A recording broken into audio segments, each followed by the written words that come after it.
Not using is only one part of recovering from methamphetamine. The not using part is easy, but there's other things to deal with, like your own health, your brain health, your nervous system health. The fact that you can be on top of the world 1 minute and then an hour later you feel like you're in despair. What I have to do when that happens is real quick I have to get something that makes me happy. So I have to keep a lot of things around me, a lot of things to do. I have pigs, have a puppy, just doing that in the background. I like old antique stuff, and I venture through my barn.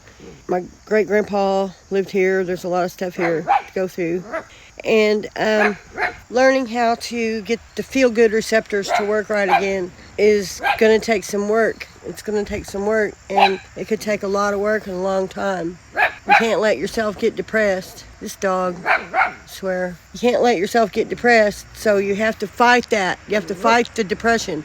You can't let it take over you. That's the part that you have to be strong about, is not letting it take over you. And so there's so many things that can make you happy if you're not in jail. The fact that I'm not in jail, I look up at the sky, I see a plane in the sky. I couldn't see that in jail. And it makes me just, I'm so appreciative of it. And there's so many things that gave me butterflies in my stomach looking at that. And I'm just appreciative of it. And you have to find things to make you happy. And when you feel like you're not happy, and if it's a chronic situation where you don't feel happy, then you have to try to make the plan to change it. But stopping the meth use is the first step. Once you stop the meth use, you'll figure out all the stuff that seemed chaotic and impossible. A relationship that seemed impossible to get out of and things. Well, the fog will clear and it's all going to come to you. If you stop the meth use, it'll all fall into place afterwards. But the little things you have to replace them. Bungee jump, I don't know, ride a four-wheeler. I love to ride my four-wheeler. I get an adrenaline rush when I do that.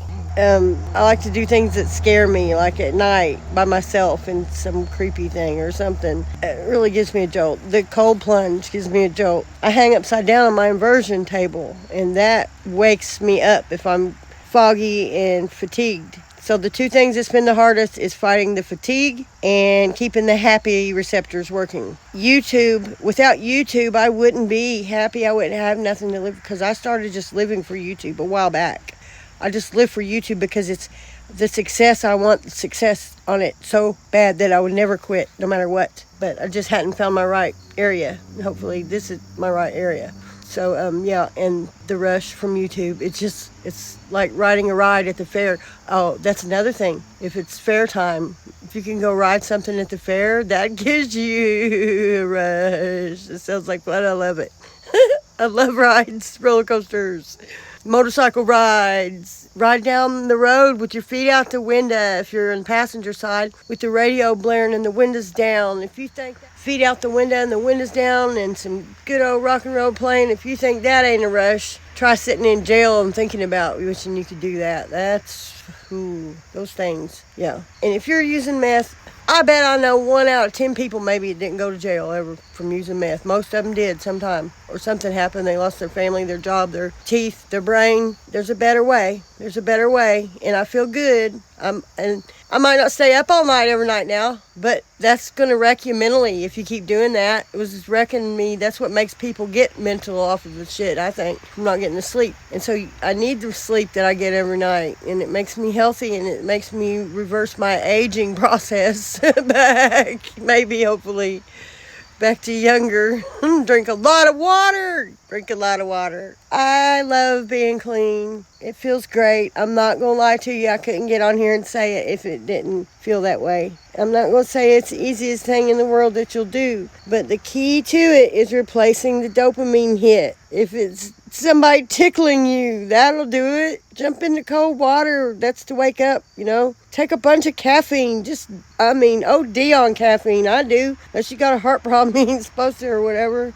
Just do it. Do whatever it takes without it, because you know what? That shit ain't no good anyway. Unless you're one of these people that gets really twinked out, fucked up. You know how it changes some people. Unless you're one of them people. The other people that do it for a long time, they just barely do it. They do it just to be functioning and stay awake. And it wasn't no good anyway. And it wasn't even getting me high. It wasn't even worth going to jail over. And the money ain't no good in it no more either. It's got cheap and it ain't worth it. It ain't worth it at all. It ain't. It don't calm you. I mean, I don't know. It ain't worth it. It's more worth being free. Being free, if for nothing else, being free and not making you crazy. And if you think that shit ain't making you crazy, look at my teeth. I was a pretty girl. I was a pretty lady. I'm 54. You know, I don't look bad for 54. Somebody's put theirself through hell drinking their whole life and doing drugs. But my teeth look, Kids, don't do drugs, kids. Don't do it. And you'll lose your freedom. And there's nothing more important than time. Time is the most valuable thing we have, and we don't realize it when we're young. We think we have an abundance of time, but we don't. It's the most important thing there is, and when you get older, you start to realize that time is the most valuable thing you have.